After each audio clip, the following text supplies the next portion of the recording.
Karibu dans Tarehe za Wazade, votre émission consacrée à nos anciens.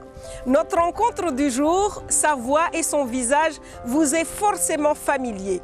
Il a longtemps travaillé au tribunal de Mayotte. Il a été parmi les Maorés à travailler à la jeunesse et sport. C'est un passionné de sport. Il a aussi été à vos côtés pendant de longues années pour commenter les matchs sportifs sur Mayotte la Première. J'imagine que vous voyez de qui il s'agit. Nous avons rendez-vous ici à Mronyombeni avec Jean-Claude Novou.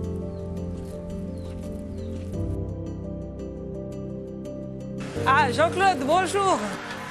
Bonjour Sandati. Ça va sinon? Ça va, oui. Merci en tout cas de nous accueillir ici chez toi. À Mronyombeni, on est très accueillants. Nous avons l'habitude. D'accord, ça date depuis X temps? Depuis ce temps, oui. Depuis que j'étais jeune. Il fut un temps. Non, mais tu es encore jeune, je te rassure. J'ai dit depuis le temps que j'étais jeune. Il fut un temps.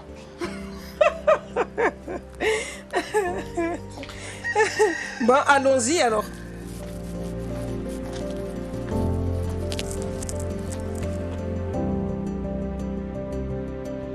Jean-Claude, nous sommes à Mronyombeni, ce lieu mythique où vous avez grandi d'ailleurs.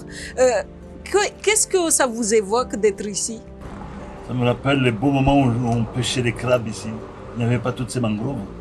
Il n'y avait même pas de boue, puisque le courant qui est juste à côté de nous, à ma droite, on appelle ça Madeira. C'est là que rentraient les bateaux, les chalands, lors des grands vents, lors des cyclones. On a cassé ça d'ailleurs exprès pour que les chalands puissent passer et rentrer, se protéger ici. C'est la Madeira. Il n'y avait pas de mangroves, c'était propre. Et puis les mangroves sont là depuis éternellement seulement.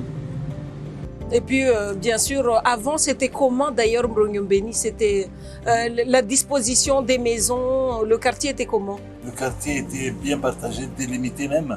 Il n'y avait pas de bornes comme maintenant. On savait que là, ça appartenait à tel, ça appartenait à tel, c'est tout.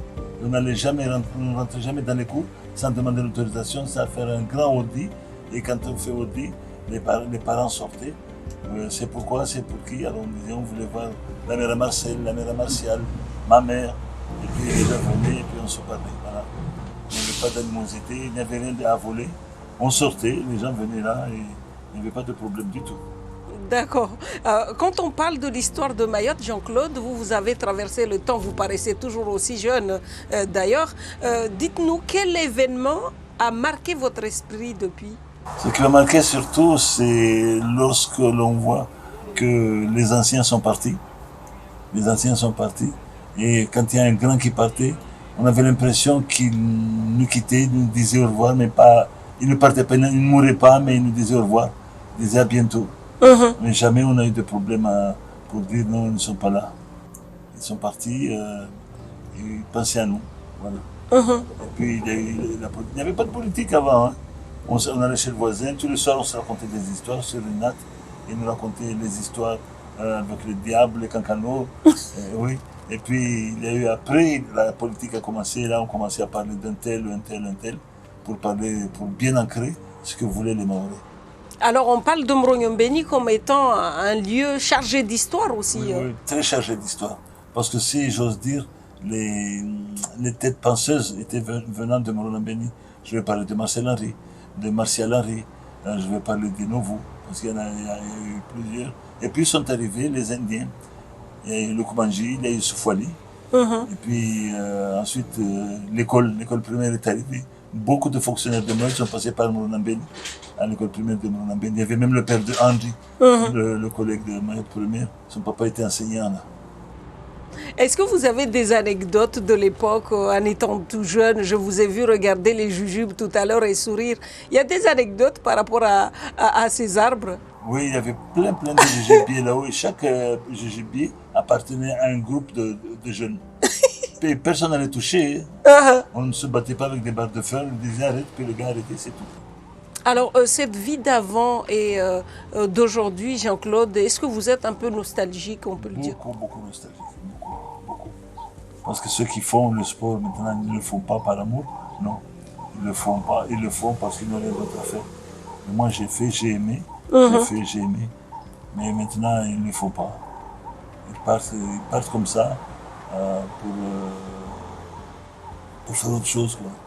mais ils ne vont pas nous se préparer une semaine d'avance, un mois d'avance, pour dire voilà,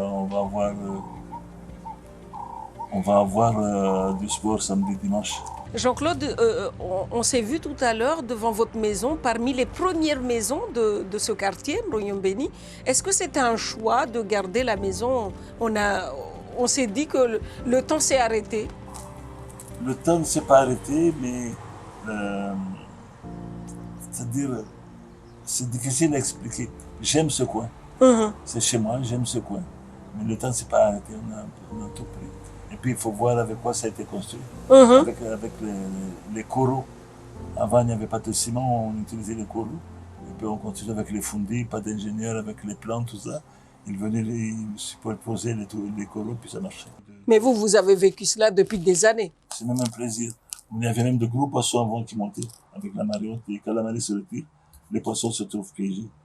Merci en tout cas pour cet échange ici à Mbrogniombeni, Jean-Claude. Merci Sandati. Vous l'avez compris, chers téléspectateurs, que ce soit pour le sport ou l'animation, Jean-Claude Nouveau y consacrerait des heures et des heures. Mais vous pouvez quand même le retrouver ici, dans son havre de paix, à Mbrogniombeni, pour encore une fois échanger autour de ce domaine dont il reste toujours autant passionné. Votre émission se termine ici. Merci à vous de nous avoir suivis. Zuva Hafakwa.